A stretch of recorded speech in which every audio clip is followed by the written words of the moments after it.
Salut, c'est Vince, bienvenue sur Histoire de vinyle pour cette deuxième partie consacrée au rock psychédélique à Los Angeles et dans ses environs à la fin des années 60. Les lunettes, c'est toujours pour la ville des stars, Hollywood Boulevard, et aussi parce qu'aujourd'hui il fait soleil.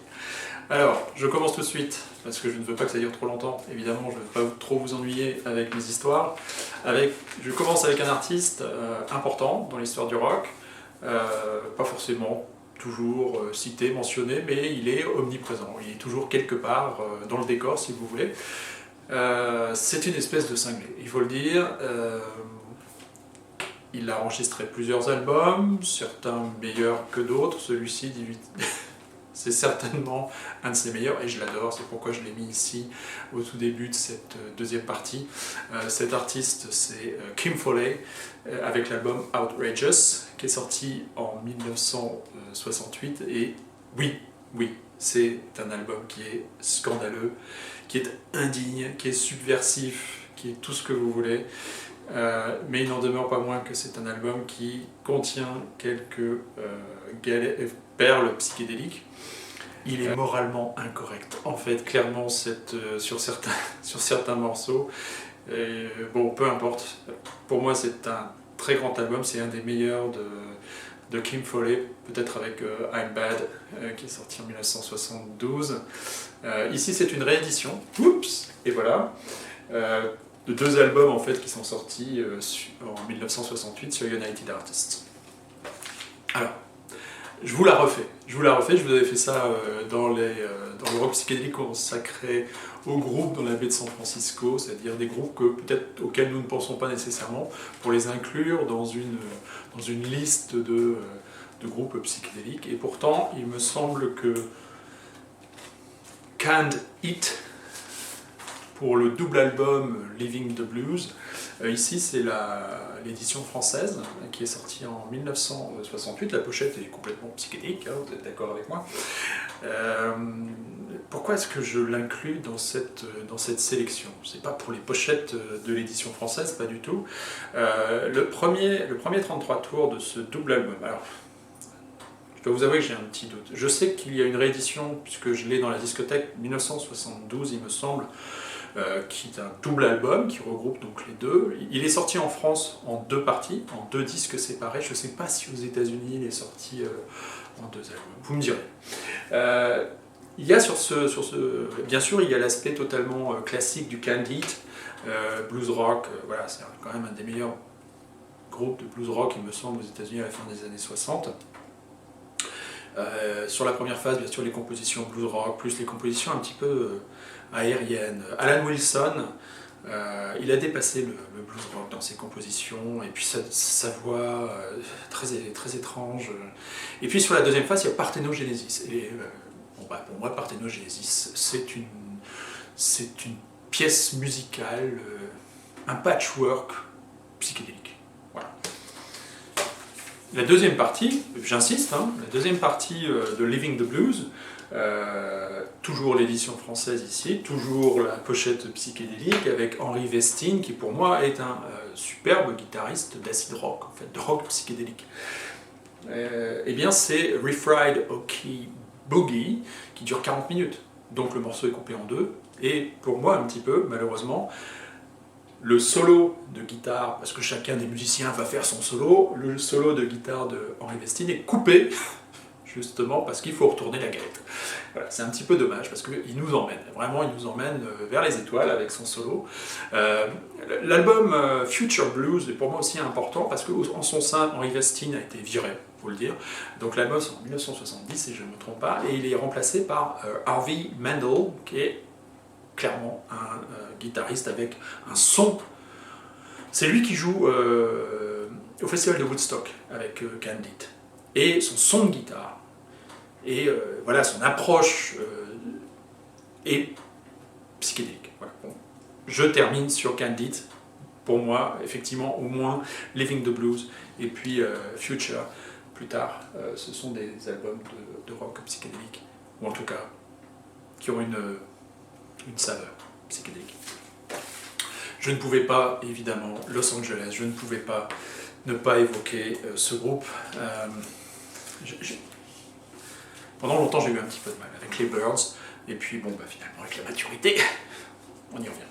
Alors, l'album c'est Fifth Dimension, qui est sorti en 1966, avec des compositions remarquables de David Crosby, bien sûr la guitare de Jerry McGuinn, ou devrais-je dire James ou Jimmy, parce qu'en fait il a changé de prénom, monsieur. Bon, peu importe, tout ça c'est de l'histoire. C'est un album très court, 30 minutes, un peu à peine plus. Tout est impeccable, effectivement, il n'y a rien à dire. J'ai juste une petite critique, c'est sur leur reprise de Hey Joe qui dure 2 minutes et sur laquelle ils se sont clairement auto-censurés, dirons-nous, puisqu'ils ne disent pas Hey Joe, where are you going with that gun, mais oui, Hey Joe, where are you going with that money in your hand, ça change tout quand même. Hein. Bref, superbe album, Eight Miles Eyes, bien sûr, sur ce disque, enfin, tout est impeccable. Voilà, des Byrds. Alors là, moi j'adore. Donc c'est impossible que je n'en parle pas, même si effectivement d'aucuns diront que les albums du Captain Beefheart and His Magic Band ne sont pas toujours faciles d'accès. Là c'est Strictly Personal, c'est le deuxième album du groupe qui sort en 1968. Sur le premier, il y avait Captain Beefheart c'est toujours entouré de grands musiciens. Il y avait Ry Cooder sur le premier album qui va quitter le groupe. Il va être remplacé par Alex St. Clair et puis Jeff Cotton, dont j'ai déjà parlé, Jeff Cotton, puisqu'il fondera Mu avec Merel Frankhauser. Il était au sein des Exiles et puis il va continuer un petit peu avec le Captain Beefheart. Strictly Personal, c'est un disque qui est baroque, qui est surréaliste pour s'en convaincre. Voilà. Le Captain Beefheart, il a ce génie, pour moi c'est un diamant, vraiment un diamant noir si vous voulez, le Captain Beefheart, il a ce génie de déstructurer, de déconstruire, et à chaque fois la rythmique est imparable, enfin les musiciens sont extraordinaires, et puis la voix du Captain Beefheart, et ses textes surréalistes, véritablement incontournables pour moi, super album. Un copain de classe du Captain Beefheart, pour vous qui connaissez peut-être un petit peu, eh bien vous avez compris que je vais vous évoquer Frank Zappa, bien entendu, et le premier album des Mothers of Invention, sorti en 1966 avec cette pochette psychédélique sans aucun doute. C'est une série de morceaux généralement très très courts, très incisifs. Encore une fois, Frank Zappa s'est toujours entouré de musiciens exceptionnels également, c'est lui-même un musicien exceptionnel. Ses influences sont extrêmement variées, le blues, le rock and roll, la country, le rockabilly, tout ce que vous voulez, et la musique contemporaine, dont Edgar Varèse, qui l'accompagnera quand même jusqu'à la fin de sa vie pratiquement. Superbe album, ici c'est l'édition US, elle est double. En France, l'édition française c'est un album simple, en fait. Voilà. Superbe pochette, 1966 sur Verve Records. Voilà. Premier album des Mothers of Invention. Alors là, voilà, peut-être que certains d'entre vous ont visionné les petites vidéos In Tenebris. C'est peut-être un groupe sur lequel je reviendrai dans l'une de ces vidéos, à tel point, effectivement, il est un petit peu passé sous les radars, et pourtant l'album, et quel album! Ce groupe, c'est The Glass Family, qui a enregistré un album ici en 1968, alors clairement on est dans l'ambiance communautaire, hippie, libertaire, mais alors la musique c'est pas ça du tout. Donc ils ont une approche aussi contre-culture, contestataire, critique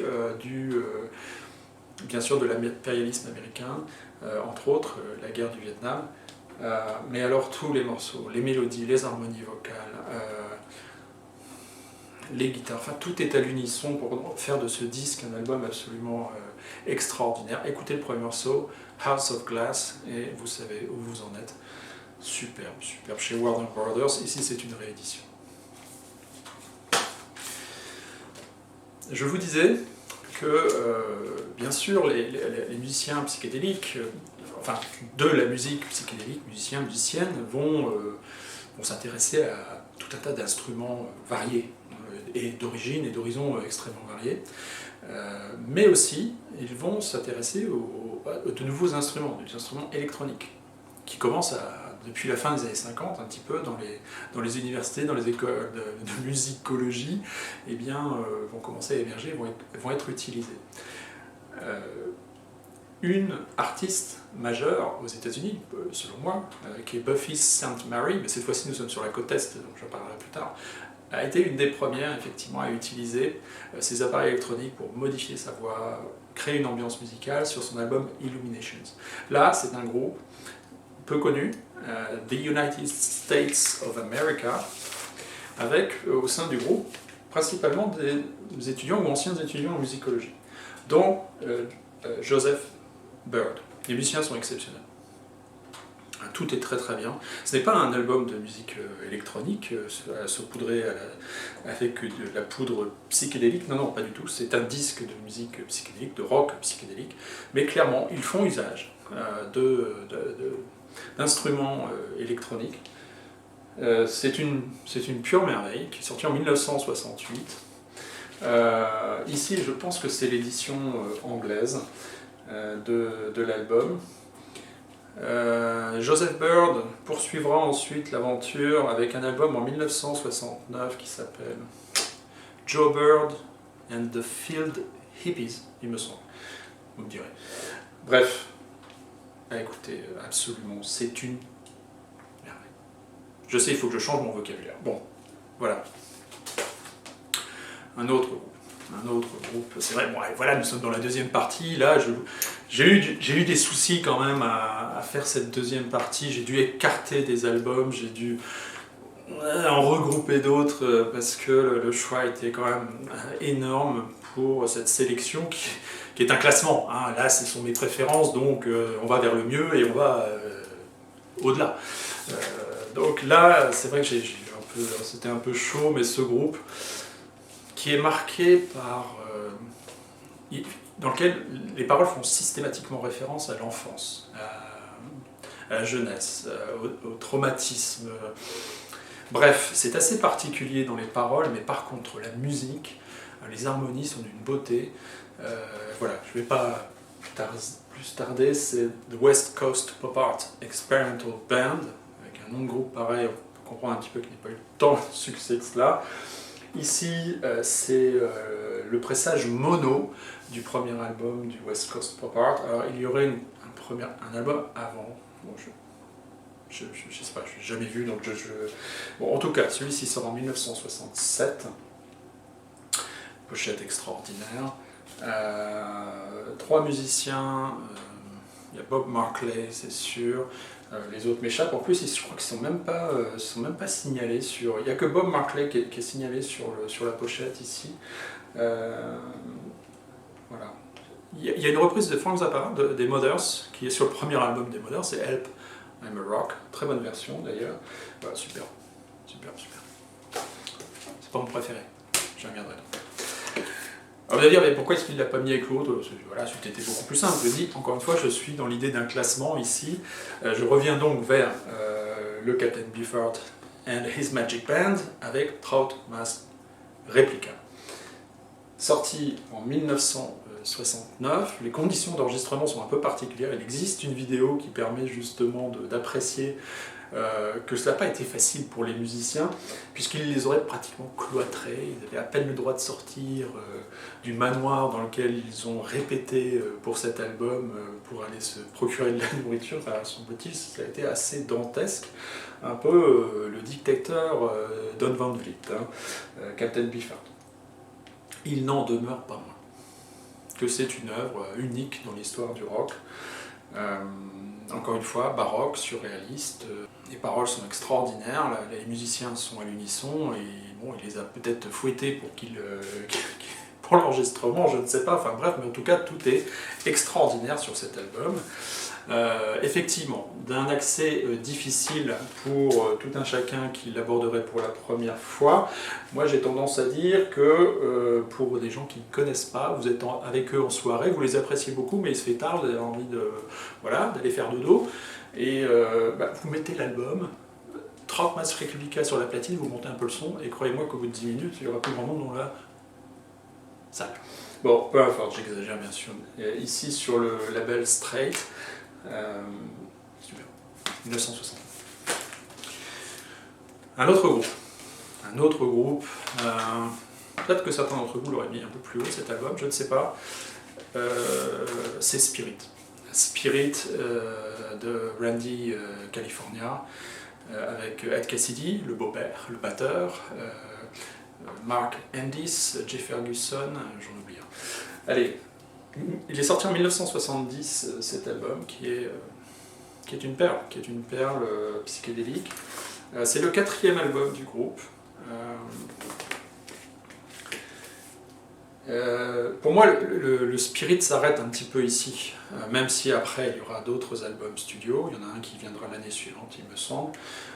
Mais le combo initial n'existera pratiquement plus jamais, si ce n'est peut-être beaucoup plus tard, à la fin des années 70 pour une reformation. Voilà, c'est le Spirit, c'est pas mon préféré, donc on va le retrouver.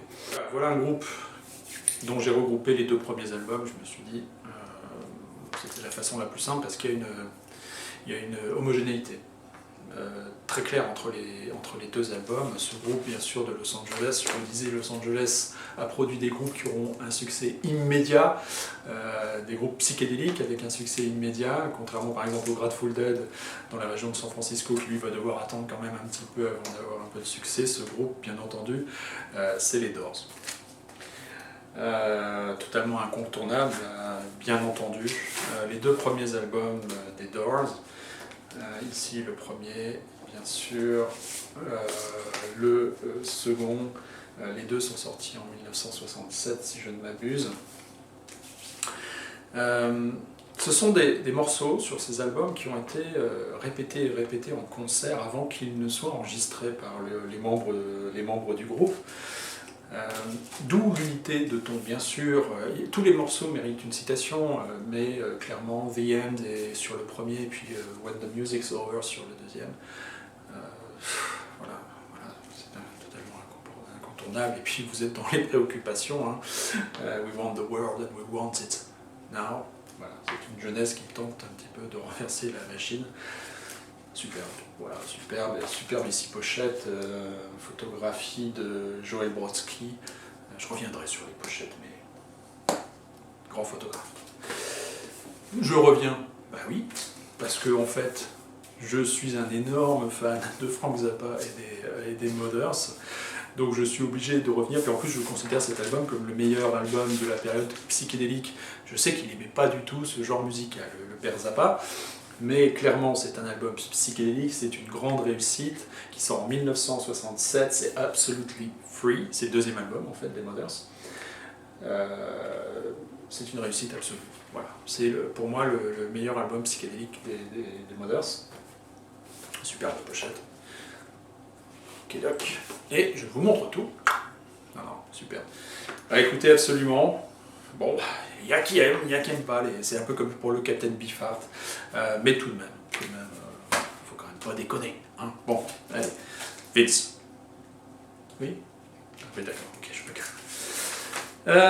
Alors, je reviens vers le West Coast Pop Art Experimental Band. Je l'aurais dit 2 fois sans me tromper. Cet album sort en 1968. C'est une réédition ici. A Child's Guide to Good and Evil. Encore une fois, revient ici la préoccupation permanente autour de l'enfance.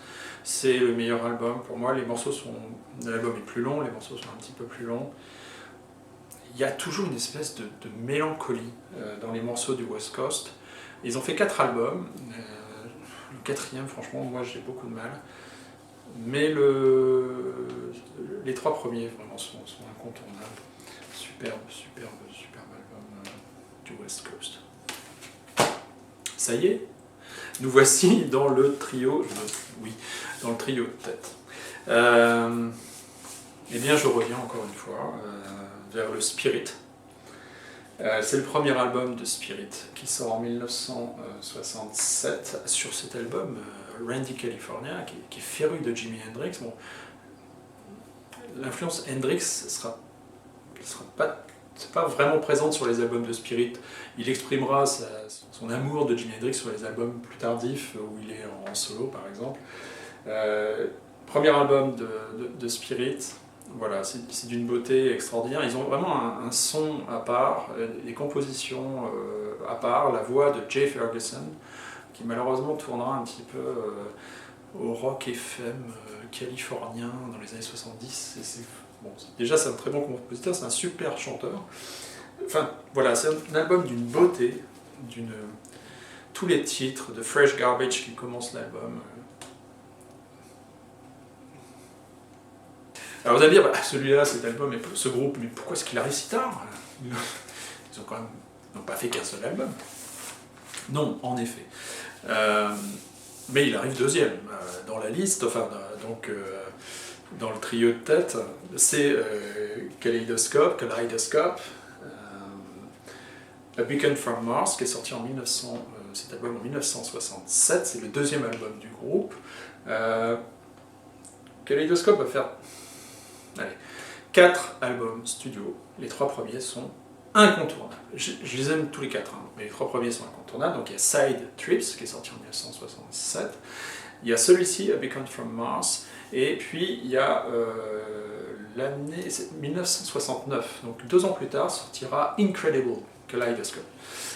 Voilà, tout est super. Alors là, pour le coup, vous avez des musiciens exceptionnels. Je vous ai dit tout à l'heure déjà, les musiciens beaucoup vont s'intéresser à des instruments voilà, venus d'ailleurs. Eux, ce sont des musiciens des instruments à cordes, ils se sont beaucoup intéressés au oud, enfin ils jouent d'ailleurs sur cet album, le oud, le luth, la mandole par exemple, voire la mandoline.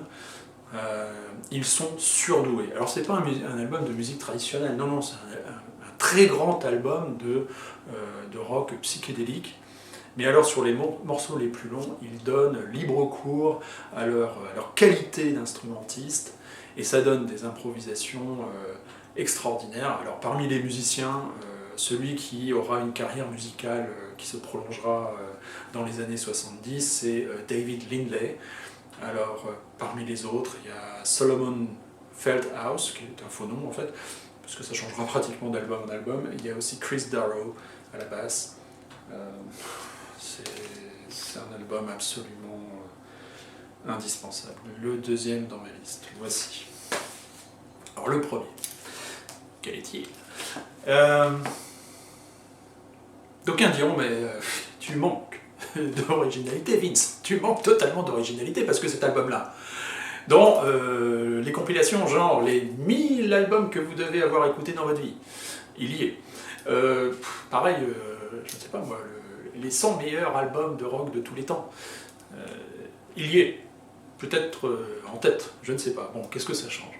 Il n'en demeure pas moins que c'est certainement un des grands albums de l'histoire du rock, et donc c'est pas parce que tout le monde l'aime, tout le monde l'a aimé tardivement, puisque au moment de sa sortie, cet album n'a pas beaucoup de succès. Il sera redécouvert seulement des années plus tard, en particulier probablement par des musiciens de New Wave ou de Cold Wave. Cet album et ce groupe, bien sûr, je vous avais un petit peu vendu la mèche, puisque je vous avais dit que j'y reviendrai, ce sont les Love. Cet album, c'est Forever Changes, sorti en 1967. C'est un collier de perles. C'est un fruit aux 1000 saveurs. Les harmonies vocales, les mélodies, la voix d'Arthur Lee, la guitare et voilà, Brian McLean, bien sûr. Vous allez retrouver aussi ici Michael Stewart, dont je vous avais parlé, puisqu'il a fait partie des Sons of Adam avec Randy Holden de The Other Half. Il est ici d'ailleurs. Cet album, effectivement, c'est une merveille. Et qu'importe. Et tant mieux que voilà, aujourd'hui il soit reconnu à sa juste valeur. C'est un grand album psychédélique. Ici c'est la réédition de US de 1971, pour ceux que ça intéresse. Ensuite la situation va considérablement se dégrader pour les Love. à la suite probablement de la consommation effrénée de drogues diverses. Arthur Lee va s'enfermer dans une espèce de paranoïa, il va dissoudre le groupe, en former un nouveau, et ça c'est une autre histoire que j'ai commencé à vous raconter dans la première partie. Voilà, c'était ma sélection, totalement subjective bien sûr, consacrée au rock psychédélique à Los Angeles et ses environs à la fin des années 60. La suite des carnages. Eh bien, j'hésite encore à passer directement à la côte Est, pour le rock psychédélique, à la fin des années 60 toujours, ou bien est-ce que je m'arrête en cours de route entre la côte Ouest et la côte Est, au Texas, et donc avec une ou deux, probablement 2 vidéos consacrées au Texas et puis aux autres États. Voilà. Vince, it's me, cares about you.